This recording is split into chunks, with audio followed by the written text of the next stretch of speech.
Arnaud Mori Agoua. Bonjour. Bonjour Freddy Loïs d'abord, bonjour Kano François Ngbele-Rintor, bonjour aux téléspectateurs de DEN TV, aux auditeurs de Diaspora FM. Il lui arrive parfois d'être très sérieux, à la limite trop sérieux. C'est un de ces jours. Donc vous avez constaté, on fait avec. Alors, de quoi sera-t-il question ce matin? Nous allons parler des bruits, si vous voulez, des belles filles, face à des situations qu'elles vivent dans leur foyer en ce qui concerne leur belle-mère. Dis donc. Vous aurez pu inviter une belle-mère, ou c'est la première partie du dossier? Bon, je vous sais. Je ne dirai pas ainsi, mais on verra comment mieux s'organiser pour que une belle-mère vienne répondre à cette chronique. Pourquoi pas? J'imagine. Alors, la chronique société. Des bruits réduits au silence pesant. Des bruits réduits au silence pesant. C'est d'elles qu'il s'agit aujourd'hui, les bruits et leur belle-mère. De nombreux bruits subissent en silence des tortures psychologiques de la part de leur belle-mère. Tortures psychologiques en ce sens où des belles-mères n'hésitent pas à dire à leur brune des propos blessants, comme par exemple « J'ai souffert pour que mon fils réussisse et toi tu viendras t'en accaparer ». Toute vérité et tout propos ne sont pas bons à dire. Si la belle-mère a déjà fait son temps et est dans l'autre pente, qu'elle ait raté sa vie de mariage ou non, elle doit pouvoir accompagner d'abord sa bru, à réussir sa mission aux côtés de son fils, en plutôt pensant à son rôle de manager, pourquoi pas. Le rôle, nous avions pensé que le rôle d'une belle-mère n'était pas de se comporter comme la coépouse de sa bru, mais de veiller à ce que tout se passe bien dans le foyer de son fils et même a priori d'éviter l'ingérence dans le foyer de ce dernier. Malheureusement, les choses ne se passent pas chez nous tout le temps comme cela devrait être. Des belles-mères s'installent au domicile de leur belle-fille puisqu'elles considèrent qu'elles en ont le droit. Mais elles oublient que leur fils a aussi une vie à construire, a une famille à entretenir et aussi droit à un bonheur. La belle-fille devient une cible à abattre pour des raisons dont seule cette catégorie de belles-mères dont nous parlons en ont le secret. Mais à entendre celles qui subissent la méchanceté gratuite de leur belle-mère, il ne s'agit que d'une question de jalousie. Elles estiment que la belle-mère aurait peut-être une préférence pour une ex de leur enfant que pour celle sur qui il a finalement porté son choix. Certaines belles-mères terrorisent leurs bru et n'hésitent pas à leur intimer l'ordre de vider les lieux si elles ne peuvent respecter les règles qu'elles établissent dans la maison de leur fils. Face à une telle situation, que peut un fils dont la mère terrorise sa femme? Qui choisit entre sa femme et sa mère? Concernant les brus, devraient-elles accepter d'être la poubelle de leur belle-mère?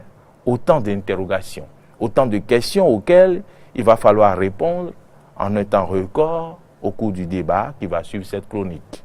Mais avant, il faut saluer ces nombreuses belles-mères éclairées qui adoptent leurs belles-filles comme leurs propres filles et qui n'hésitent pas à les orienter en cas de difficulté dans leur foyer. Il va falloir que les belles-mères aigries aillent à cette école afin que les bruits soient un peu plus heureuses dans leur foyer, car finalement, la belle-mère devient plus qu'un souci, voire une sanction. Merci de nous avoir suivis. Très bien. Nous sommes tout de suite maintenant à Arnaud Mori Agoua. Qu'est-ce qui a motivé d'abord le choix de ce sujet? Le choix de ce sujet a été... Est-ce une inspiration qui vient du dernier ennui avec la belle-mère? Non, pas du tout. Loin de là. Parce que de mon côté, s'agissant de ma mère pour ne pas lui jeter des fleurs. Je parle pas de votre mère. Oui, ma mère est bien sûr la belle-mère de mon épouse. Oui. Et donc pour ne pas lui jeter des fleurs, c'est l'une des modèles de belle-mère qu'une femme peut rêver avoir dans sa vie. Wow. Et donc voilà, quand j'observe et quand je vois ses comportements, la façon dont elle a adopté ma femme, je me suis dit certainement qu'il y a d'autres qui n'ont pas eu cette chance. Donc j'ai pensé à celles-là qui n'ont pas eu cette chance. Je me suis informé pour voir un peu qu'est-ce qu'elles vivent. Et donc c'est de là qu'est partie cette chronique. Le calvaire des belles filles. Mais est-ce que votre vis-à-vis a d'abord une belle-mère? On va lui poser la question. On va lui poser la question. Bonjour Laurent Roland-Toric. Bonjour Loris, bonjour Maurice et bonjour à tous ceux qui nous suivent. Si j'ai des belles-mères, j'en ai. Mais quand on parle de belles-mères, en fait, on ne parle pas de belles-mères des hommes, on parle de belles-mères des femmes. Oui, mais tant mieux. Donc il faut se placer du côté de la femme. C'est important. Non, Vous voyez, c'est quand même... Moi, j'ai des belles-mères. Et je crois que... Il insiste. Mais le problème, c'est que ce qui est mis en cause ici, c'est les mères des hommes. Donc, les belles-mères, c'est peut-être à la femme avec qui je suis, qui viendra dire si ma belle-mère est un modèle pour elle ou pas. De toute façon, quand j'entends Maurice dire que sa mère est une belle-mère, une des rares belles-mères dont une femme peut rêver, je le crois sur parole, mais... Pas sur parole, j'aurais préféré que ce soit sa femme qui vienne sur ce plateau pour... N'est-ce pas? Oui, si vous N'est-ce voulez, pas? je vais vous faire... si vous voulez, Non, parce que là, c'est l'enfant qui parle de sa maman. Oui, mais l'enfant ne parlera jamais mal de sa Ah, maman. là. Non, de toute façon... Moi, je suis le genre d'enfant qui peut parler de sa maman si ça ne va pas. Bon, Donc, de toute façon, voilà. Mais pour revenir au sujet, c'est pour dire que c'est vrai ce que Maurice a soulevé ce matin. Il y a que quand vous allez dans certaines familles, vous avez pitié pour la femme au foyer, parce que la maman pense que, bon, l'enfant d'autrui que son fils est allé chercher est venu pour être esclave de la famille. La maman pense que oui, c'est tout pour elle, tout pour ses enfants, et rien que pour l'enfant d'autrui. Vous voyez, et c'est aussi la faute à certains hommes. Parce que quand je vais acheter du pain Visco à ma femme, je ne suis pas tenu d'informer ma maman. Parce que si j'en avais acheté à ma maman, ça fait 1 an, et que compte tenu de ce que ma femme me fait, pas amour pour elle, je vais lui acheter, que je dois consulter ma maman, pour elle pense que je dépense tout ce que je gagne pour ma femme. Et de ce point de vue, elle estime que je fais du gaspillage avec l'enfant d'autrui alors qu'elle est là, alors que mes frères sont là. Vous voyez, c'est courant de voir dans certaines familles que les enfants sont là, les frères du mari sont là, il y en a qui sont peut-être diplômés, qui n'ont pas de travail, qui sont à la maison, il y en a qui ne veulent rien faire. Et la maman, puisqu'elle aime tous ses enfants, elle veut que l'aîné qui a le travail, de l'argent, les moyens, vienne souvenir aux besoins de ses frères et sœurs.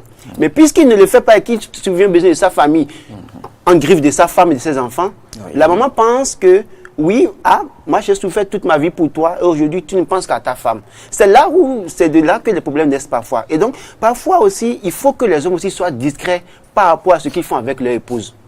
On n'est pas tenu d'aller consulter sa mère. Il ne faut pas tout dire à maman. Ma maman, parce qu'au-delà de tout, moi, j'ai ma mère qui est là. Mais il arrive des moments où, quand je donne de l'argent, et maman me demande, mais tu lui as donné combien? Je ris seulement, je dis, maman, je vais donner tant.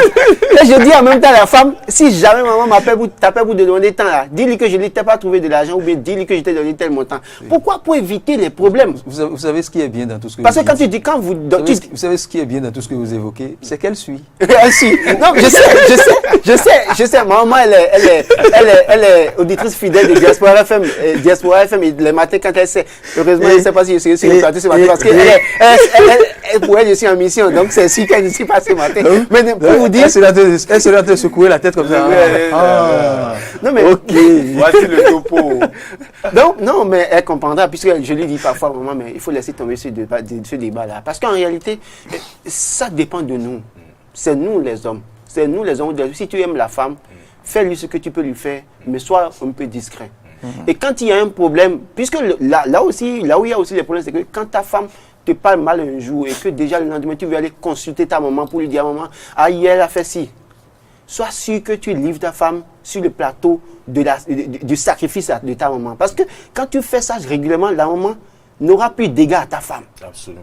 Et de ce point de vue, un jour, ne sois pas surpris de voir ta maman crier sur ta femme devant toi. Et de lui dire de vider la lune. Oui, parce que tu lui as permis ça. Vous savez, Quand je suis Laurent, je me dis quelle femme ne rêverait pas d'avoir ce mari. Quand je suis ses conseils. Non, il est bon, oui, mais vous avez raison, Loïs, mais Laurent a parfaitement touché le cœur du sujet dont nous débattons ce matin. Oui, parce qu'en fait, il a parlé des réalités. Oui. Et il est même allé plus loin pour produire Justement. quelques conseils. Justement. Et donc, je pense quand même qu'il va falloir que nous essayons, que certaines belles-mères comprennent que... Maintenant, revenons à un tout autre cas de belle-mère terrible, qui n'est pas une belle-mère aussi douce et agréable comme la maman Mori. Que pourra vraiment le fils, que pourra faire ce fils face à sa maman qui terrorise sa femme? Non, dans ce cas, c'est que ce que je dis, j'ai l'habitude de dire souvent, c'est quoi? Si tu es un homme et qu'à un moment donné, tu atteins une certaine maturité, quels qu'en soient les moyens de tes parents, tu dois pouvoir prendre ton indépendance vis-à-vis de ses parents. Parce que attendez. Vous n'avez quand même pas lui interdit de venir. Non, attends, ce que je veux dire, c'est quoi? Nous n'avons même pas évoqué les facteurs qui favorisent ces gens de choses. Lorsque le fils vit dans la maison familiale avec sa femme et ses frères et sa maman, ses parents, et ses enfants, c'est des facteurs qui favorisent ce phénomène. À un moment donné, vous devez pouvoir prendre vos responsabilités. Mais pour la petite histoire, depuis 2008, j'ai quitté la maison de ma maman. J'ai dit, je ne vivrai pas avec une femme chez ma maman. La maison est vide là. Mais pour vous dire quoi? Parce que tant que vous vivez ensemble, votre maman, à un moment donné, vous avez peut-être un montant que vous lui donnez à la fin du mois parce que c'est votre maman. Mais face à vos exigences familiales, vous avez l'obligation d'investir plus dans votre famille que du côté de votre maman. Mais votre maman qui, à un moment donné, peut-être commence par n'est pas satisfaite de ce que vous lui faites, c'est qu'elle commence à jalouser votre femme. C'est là le problème. Tout n'est là. Mais si vous vivez à part, elle ne sait pas comment vous vivez. Ce que tu veux lui donner à la fin du mois, je ne dis pas d'être méchant avec sa maman, mais de lui donner le maximum dont elle peut se contenter. Mais de vivre loin de la maman, parce que si tu te livres trop devant tes parents et que la maman sait que tu vis et que tu donnes le maximum à ta femme, tous les matins, elle fait le abat-jour en griffe devant sa maman, vous pensez qu'elle sera d'accord alors que c'est elle qui t'a nourri? Donc, il faut à un moment donné séparer les choses. Si vous n'êtes pas capable de quitter la maison de vos parents pour éviter les problèmes, je suis désolé, ne perdez pas le temps à venir faire souffrir l'enfant d'autrui dans votre famille. Parce que tant qu'elle sera là et qu'elle, chaque jour, si votre femme change de tissu aujourd'hui, elle porte un boba aujourd'hui, demain un modèle de jupe bien habillé, après demain elle dit, ah oui, ta maman, il y a des mamans qui disent, viens-t'en, il ne me donne pas à manger. Et tout le temps, sa femme est en train de faire agbadjouma dans la maison. Elle est en train de c'est là le problème. Loïs, d'abord, il faudrait aussi repréciser que parfois, il y a des mamans qui jugent à tort. Parce que parfois, l'enfant, ce n'est pas son fils qui dépense.